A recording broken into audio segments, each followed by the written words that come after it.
Hi అండి, welcome back to our channel. ఈ వీడియోలో బ్యాక్ పార్ట్ కటింగ్ అండి. ఇది మీటర్ లైనింగ్. నాకు అపోజిట్లో ఓపెన్స్ ఉన్నాయి, నా వైపున ఫోల్డింగ్ ఉంది. నేను కింద ఎడ్జ్లు సమానంగా ఉండేలాగా స్కేల్తో లైట్ డ్రా చేసుకున్నాను, ఎక్కువ తక్కువ ఉంటే తీసేయడానికి. ఇక్కడ చూడండి, బ్లౌజును డబుల్ ఫోల్డింగ్ మీద బ్యాక్ పార్ట్లో పట్టుకున్నాను కదా. ఈ విధంగా పట్టుకొని బ్లౌజు యొక్క ఫోల్డింగ్ పై నుండి విధంగా పెట్టుకోవాలి. ఇక్కడ ఇది మెయిన్ మెజర్ అండి. నేను పెట్టిన ఫస్ట్ మార్కింగ్, సెకండ్ది డాట్ కోసం 1 ఇంచు, మూడవది ఖర్చు కోసం 2 ఇంచుల మార్కింగ్ అయితే పెట్టాను. ఇది బ్యాక్ పార్ట్లో హైట్ అండి. మనం బ్లౌజ్ ఎప్పుడు హైట్ తీసినా బ్యాక్ పార్ట్ నుండి మాత్రమే తీయాలి. బ్యాక్ పార్ట్లో కింద పైన ఖర్చు మందం పట్టుకొని తీసాను. పట్టి స్టిచ్ చేయడానికి ఖర్చు మందం పట్టి దగ్గర, షోల్డర్ జాయింట్ దగ్గర ఖర్చు మందం ఎక్స్ట్రా పట్టుకొని నేను కటింగ్కు మార్కింగ్ పెట్టానండి. పైన పెట్టిన మార్కింగ్కి స్ట్రైట్గా స్కేల్తో లైన్ డ్రా చేశాను. అయితే ఇది పెద్ద సైజులో ఉంటుందండి, 35 ఇంచెస్ నడుము లూజ్ అవుతుంది. షోల్డర్ దగ్గర నేను ఇప్పుడు పెద్ద సైజు కనుక 2.5 ఇంచులు గల్ల మార్కింగ్ పెట్టాను. ఇక్కడ టేప్ తోటి 2.5 ఇంచులు పెట్టాను. నార్మల్ సైజుకి 2 ఇంచులు పెడతాం కదా, దీనికి ఒక 1/2 ఇంచ్ ఎక్స్ట్రా పెట్టాను. దీని తర్వాత ఇప్పుడు మనం షోల్డర్ పెట్టుకుందామండి. ఇప్పుడు ఫస్ట్ పెట్టింది నెక్. షోల్డర్కి కూడా ఈ వైపున ఆ వైపున ఖర్చు మందం ఎక్స్ట్రా పెట్టుకోవాలి. ఇక్కడ మనం గల్ల కుడతాము, అటు సైడు హ్యాండ్స్ జాయింట్ చేస్తాం కదా. గల్ల కుట్టే సైడ్ 1/2 ఇంచు, హ్యాండ్స్ జాయింట్ చేసే సైడ్ 1/2 ఇంచు ఎక్స్ట్రా పట్టుకొని మార్కింగ్ పెట్టుకొని ఈ విధంగా కొలుస్తున్నానండి. పైన ఎంతైతే మనకు వచ్చిందో కింద కూడా అంతే రావాలండి. ఆ విధంగా వచ్చేలాగా మార్కింగ్ పెట్టుకోవాలి. పైన కింద స్ట్రేట్గా రావడానికి మార్కింగ్ అన్నమాట. ఇదే స్కేల్ తోటి ఇప్పుడు అలా 2 మార్కింగ్లను కలుపుకొని స్కేల్తో లైన్ డ్రా చేశాను. ఇప్పుడు మనకు చంక డౌన్ పెట్టాలి. చంక డౌన్ మనకు 6 ఇంచులు కావాలండి. 6 ఇంచులకు మార్కింగ్ పెట్టి మళ్ళీ స్కేల్తోని ఈ అడ్డం లైన్ కూడా డ్రా చేస్తాను. ఇప్పుడు ఇక్కడ డబ్బా షేప్ అనేది వచ్చింది. ఈ మూల మధ్యలో మనము చంక రౌండ్ అనేది తీద్దాము. చంక రౌండ్ పావు తక్కువ 2 ఇంచులు అండి. పావు తక్కువ 2 ఇంచులకు మనం టేప్తో మార్కింగ్ పెట్టుకొని ఈ రౌండ్ షేప్ అనేది చంక దగ్గర ఈ విధంగా తీయాలి. వీడియోలో చూపించినట్టు ఏ కర్వ్ స్కేల్ వాడనవసరం లేదు. చంక దగ్గర ఏ రకమైన ముడత కూడా రాదు. ఇప్పుడు మనం ఈ ఆది బ్లౌజ్ ఉంది కదా, దాంతో మనం చంక రౌండ్ అనేది కొలుచుకుందాము. ఆది బ్లౌజ్ అంటారు, దీన్నే కొలత బ్లౌజ్ అని కూడా అంటారండి. చంక రౌండ్ కొలుచుకొని మనకు మెయిన్ కుట్టు ఎక్కడి వరకు వచ్చింది అక్కడి వరకు ఒక మార్కింగు, 2 ఇంచులు ఎక్స్ట్రా మార్కింగ్ పెట్టుకోవాలి. దీనికి 2 కలుపుకొని పెట్టుకోవాలి. ఫ్రెండ్స్, చంక సరిపోయిందో లేదనేది చెక్ చేసుకోవచ్చు. మనకు కరెక్ట్ మార్కింగ్ అనేది వచ్చేస్తుంది. ఇక్కడ మనం ఈ చంక రౌండ్ అనేది కొలుచుకుంటే సరిపోయిందో లేదో చెక్ చేసుకొని మనకి ఇంకా 2 ఇంచులు ఎక్స్ట్రా ఖర్చులోకి మార్కింగ్ పెట్టవచ్చు. ఈ చంక రౌండ్కి మార్కింగ్ పెట్టుకున్న తర్వాత ఇక్కడ నేను మీకు చెస్ట్ లూజ్ ఏ విధంగా తీయాలనేది చూపిస్తానండి. ఇప్పుడు మనం పెట్టుకున్న మార్కింగ్ అనేది ఆర్మ్ లూజ్ మార్కింగ్ అయిన తర్వాత 2 ఇంచులు ఎక్స్ట్రా ఖర్చులోకి పెట్టుకున్నాను. ఇక్కడ పైన చంక దగ్గర లూజ్ నుండి నడుము లూజ్ వరకు విధంగా లైన్ కలిపాను.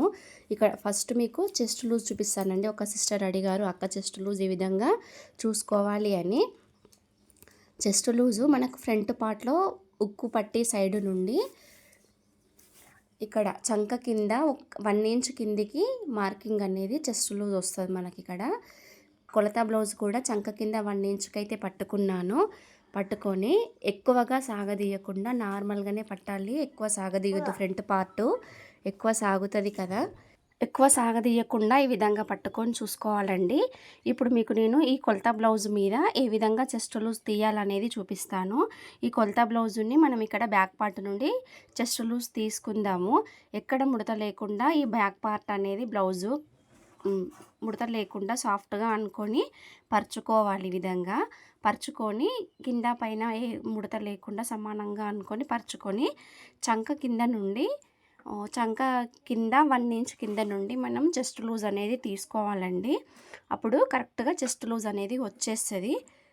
చూడండి, ఈ విధంగా మనం అనుకున్న తర్వాత ఈ చంక కింద నుండి టేప్ పట్టుకొని ఫస్ట్ మనం వేసిన కుట్టు నుండి ఈ చివర ఫస్ట్ కుట్టు నుండి ఆ చివర ఫస్ట్ కుట్టు వరకు చంక కింద కరెక్ట్గా టేపును పట్టుకొని కొలుచుకొని చూడాలండి. ఇక్కడ చెస్ట్ లూజ్ అనేది పర్ఫెక్ట్గా వస్తుంది. చెస్ట్ లూజ్ మనకి 19.5 ఇంచులు వచ్చిందండి. దాన్ని ఇక్కడ టేప్ పైన డబుల్ ఫోల్డింగ్ పట్టుకున్నాను. ఇక్కడ నేను 9.5 ఇంచులు చేయించాను కదా, అదే విధంగా మనం కొలత బ్లౌజ్ అనేది తీయాలి. మనం కరెక్ట్గా గల్ల దగ్గర నుండి చెస్ట్ వరకు పెట్టుకొని, చంక కింది వరకు పెట్టుకొని మనకు చెస్ట్ లూజ్ మార్కింగ్ అనేది కొలత బ్లౌజ్ పైన ఈ విధంగా పెట్టుకోవచ్చు. చూడండి ఇక్కడి వరకు అయితే వచ్చింది. నేను పెట్టిన మార్కింగ్కి ఒక పాయింట్ తక్కువ వచ్చిందండి అంతే. ఈజీగా మనకు బ్లౌజ్ అనేది స్టిచ్చింగ్ కటింగ్ వచ్చేసినట్టే. కటింగ్ స్టిచ్చింగ్ కూడా ఈజీగా వచ్చేస్తుంది. చెస్ట్ లూజు, ఈ చెస్ట్ లూజ్ అనేది కొంచెం చెస్ట్ ఎక్కువ ఉన్న వారికి ఎక్కువగా వస్తుంది. పాయింట్ అనేది కొంచెం నార్మల్గా ఉన్న వారికి తక్కువగా వస్తుందండి. మన బాడీ షేప్ను బట్టి ఈ లూజు టైట్ అనేవి మ్యాచ్ అవుతూ ఉంటాయి. ఇప్పుడు చెస్ట్ లూజ్ అనేది తీసాం కదా, ఇప్పుడు ఇది నెక్ అండి. ఇప్పుడు నెక్ మనం బ్యాక్ పార్ట్ల నుండి తీసుకోవాలి. కింద ఖర్చు మందం పట్టాను కదా, కింద పైన ఖర్చు మందం పట్టుకొని గల్ల మార్కింగ్ అనేది పెట్టాలండి. బ్యాక్ పార్ట్ను డబుల్ ఫోల్డింగ్ పైన పట్టుకొని నెక్ దగ్గర కింద పైన ఖర్చు మందం పట్టుకొని మార్కింగ్ అయితే పెట్టానండి. పెట్టిన తర్వాత మనం కింద వచ్చిన మార్కింగ్కు స్కేల్తో లైన్ డ్రా చేశాను. ఇవి నెక్ పొడవు అయితే ఇంతవరకు ఉందండి, 10 ఇంచుల వరకు నెక్ ఉంది. దీంట్లో మనం పైన 2.5 ఇంచులు పెట్టాం కదా, కింద కూడా 2.5 ఇంచులకు మార్కింగ్ పెట్టుకోవాలి. పెట్టుకున్న తర్వాత పైనుండి కింది వరకు స్కేల్ తోటి లైన్ డ్రా చేసుకుంటే నెక్ మార్కింగ్ కూడా వచ్చేస్తుందండి. లైన్ డ్రా చేసుకొని రౌండ్ షేపు ఒక్క పావు ఇంచు నుండి రౌండ్ షేప్ అయితే నెక్ లోపల మనకి ఇవ్వాలి. ఇక్కడ పర్ఫెక్ట్గా నెక్ షేప్ అనేది వచ్చేస్తుంది. మనం ఈ నెక్ సరిపోయిందా లేదా అనేది మనం ఈ కొలత బ్లౌజ్ పట్టుకొని కొలుచుకోవాలండి. చూడండి బ్యాక్ పార్ట్ ఈ విధంగా ఫోల్డింగ్ చేసి మిడిల్లో పట్టుకున్నాం కదా, ఈ మిడిల్ దగ్గర మనం పైకి తీసుకోవాలి. పైకి వస్తే ఇది నెక్కే కదండి, బ్యాక్ పార్ట్లో నెక్. ఈ నెక్కును మిడిల్లో నుండి కింద నుండి పై వరకు వన్ సైడ్ పట్టుకొని కొలుస్తున్నాను. అది డబుల్ ఫోల్డింగ్ పైన ఉంది కదా, సరిపోతుంది, కరెక్ట్గా వచ్చేస్తుంది. సరిపోయిందండి. ఒకవేళ నెక్ బ్రాడ్గా ఉంటే కొంచెం బయట నుండి మార్కింగ్ బయటకు జరిపి పెట్టుకోవాలండి. మనకి ఇక్కడ సరిపోయింది కనుక నేనేం పెడతలేను. బ్యాక్ పార్ట్లో నడుము దగ్గర మిడిల్లో నుంచి ఇక్కడ చివరి వరకు పైకని కొంచెం ఒక 1/2 ఇంచు క్లాత్ పైకని మనం మార్కింగ్ పెట్టుకోవాలండి. ఇలా పెట్టడం వల్ల మనం చంక దగ్గర నుండి నడుము వరకు బ్యాక్ పార్ట్లో ఎక్కడ ముడత రాకుండా కరెక్ట్గా అతికిచ్చినట్టు బ్లౌజ్ అయితే వస్తుందండి బ్యాక్ పార్ట్లో.